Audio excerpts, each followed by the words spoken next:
नमस्कार. आम्ही सारे खवय्येमध्ये मी राणी गुणाजी तुमचं स्वागत करते. आपण आलो आहोत मुंबईपासून विरारच्या दिशेला एक सुंदर असा समुद्रकिनारा आहे ज्याचं नाव आहे अर्नाळा. मुंबईपासून साधारणतः 60 ते 70 किलोमीटर अंतरावर हे गाव आहे आणि आता आपण या गावातल्या एक अतिशय सुंदर अशा वाडीमध्ये आलोय. नारळ, पोफळी, ताडगोळे आणि फुलांचा ताटवा तर तुम्हाला दिसतोच आहे. तर ही वाडी कोणाची आहे ते बघूया. या सुंदर वाडीच्या मालकीणबाईंकडे आपण आलो आहोत ज्यांचं नाव आहे भारती पाटील.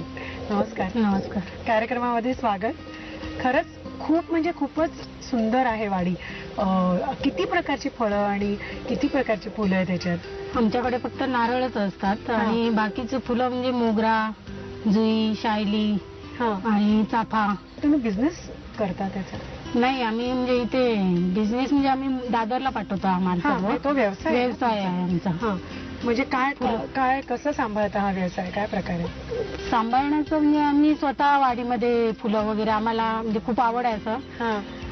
स्वतः तोडतो म्हणजे फुलं वगैरे आणि माणसं पण असतात थोडीफार, पण जास्त करून म्हणजे आम्ही स्वतः या धंद्यामध्ये हे करतो. म्हणजे दादरच्या फुल मार्केटला हा सगळा माल पाठवला जातो. कधी तोडता फुलं? सकाळी 4ला उठावं लागतं आम्हाला म्हणजे पहाटे.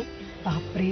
का पण म्हणजे लगेच ताजा माल म्हणून. अच्छा. सर्व फ्रेश जातो म्हणजे 9च्या 7:30ला जातो माल, त्याच्यानंतर 9ला जातो, त्याच्यानंतर 10ला, असं म्हणजे अगदी ताजे ताजा माल जातो. सोनचाफा काय किंवा मोगरा, सायली अत्यंत नाजूक असं फुल आहे ना, त्यामुळे मला असं वाटतं त्याचा जो पिरियड आहे टिकण्याचा तो इतका कमी आहे की ते लगेचच विकली जायला पाहिजेत. आणि बाकी तुमचं रुटीन काय असतं? मग स्वयंपाक पण कधी करायचं? स्वयंपाक आमचं आम्ही 10 नंतरच घरी येतो.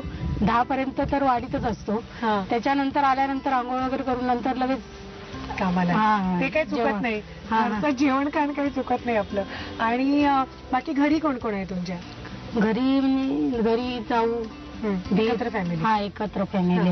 मुलं आहेत माझी 2 आणि आम्ही दोघे जण म्हणजे असे. पण मग मिस्टर आणि मुलं वगैरे पण हाच व्यवसाय सांभाळतात? नाही, मुलांचं आता शिक्षण चालू आहे. मिस्टर आणि आम्ही सांभाळतो.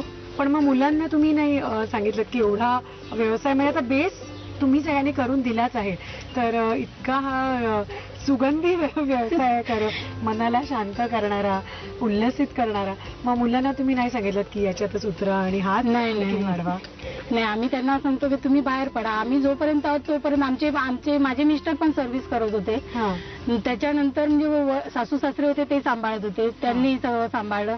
आता ते नाही आहेत म्हणून मग ते आम्ही आता सांभाळतो. आणि मुलांना पण आम्ही ते सांगतो आम्ही तोपर्यंत तुम्ही बाकीचे शिक्षण जे आहे ते घेणं महत्वाचं आहे, अत्यंत महत्वाचं आहे. त्यामुळे ते आधी पूर्ण करून मग असं. तर हे तर झालं सगळं. पण मग आज आपण जे 3 पदार्थ करतोय, तुमची जी खाद्य संस्कृती आहे, तुमचा जो प्रकार, घरात काय नॉनव्हेज प्रकारच असेल ना जास्ती? नॉनव्हेजच असतं नॉनव्हेज. पण मग मासे जास्ती आवडतात का मटन चिकन जास्ती आवडतात? आम्हाला साधं जेवणच म्हणजे जास्त करून. मासे पण नसतात म्हणजे कमी प्रमाणात मच्छी वापरून आणि टेस्टी जेवण म्हणजे आमचं झटपट जसं होईल त्या पद्धतीने आम्ही करतो. वाटण घाटण असतं रोजचं का नाही? नाही, वाटण म्हणजे आमचं खोबऱ्याचं कमी प्रमाणात असतो. जरी म्हणजे नारळ पिकत असले तरी आम्ही खोबरं कमी वापरून टेस्टी म्हणजे आम्हाला आवडतो. म्हणजे सगळी खासियत आहे. बरं, या आज आपण जे 2 नॉनव्हेज आणि 1 व्हेज पदार्थ जो बघतोय तो, आता ते वडे जे आहेत आपण आता बनवणार आहोत, तर मग ते आधी शिकूया का? त्याच्यानंतर मग तुम्ही बाकीच्या 2 रेसिपीज सांगा.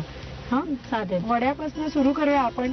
खास पद्धतीचे वडे असं जे कोकणात वडे मिळतात ते वेगळे, ते चपटे असतात ते वेगळे, तुमच्याकडचे आहेत ते वेगळे ना. तर त्याच्यापासून सुरू करूया. पटकन साहित्य लिहून घ्या. 1 वाटी गहू, अर्धा चमचा चणा डाळ, अर्धा चमचा उडीद डाळ, 1/2 चमचा मेथी आणि जिरं चिमूटभर आणि मीठ. ओके.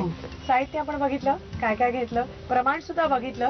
आणि ते जे आपण पीठ दळून आणलेलं आहे ते घरामध्ये असतंच ना, कोरडं पीठ प्रत्येक घरात. आणि त्याचं हे जे तुम्ही कालवलं आता मिश्रण, ते हे किती वेळ कशामध्ये? एक तर पाण्यात कालवलं ना? कोमट पाण्यामध्ये.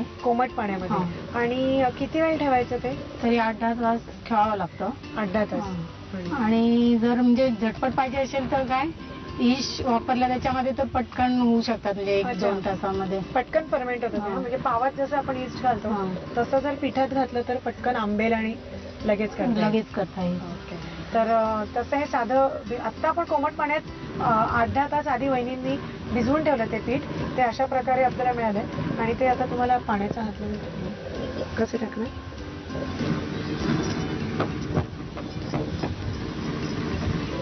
अच्छा, हातावर थापून हा म्हणजे मेदू वड्यासारखं त्याला करायचं. हा मेंदू वड्या. आणि हे तुम्ही त्या मटणाबरोबर तुमच्याकडे मटणाबरोबर, हा मटणाबरोबर खास करून. पण मग नेहमी असतात नाही, मटणाबरोबर. आम्ही एरवी आम्हाला टाइम नाही मिळत, सणासुदीलाच फक्त हे हो. असं करतो. तर तसे हे गरमागरम वडे आता तयार झालेले आहेत. तर याचं साहित्य आणि कृती तुम्ही नीट लिहून घ्या, तोपर्यंत आम्ही हे कुरकुरीत तळून घेतो. वडे बनवण्यासाठी लागणारं साहित्य: 1 वाटी गहू, अर्धा चमचा उडीद डाळ, अर्धा चमचा चणा डाळ, पाव चमचा मेथी, चिमूटभर जिरं आणि मीठ. कृती: गहू, उडीद डाळ, चणा डाळ, मेथी आणि जिरं हे मिश्रण एकत्र वाटून घ्यावं. वाटून घेतलेलं पीठ कोमट पाण्यात कालवावं. त्यामध्ये मीठ घालून पीठ 8 ते 10 तास भिजवून ठेवावं. या पिठाचे वडे हातावर थापून त्याला मध्ये छिद्र पाडावं आणि वडे खरपूस तळून घ्यावेत.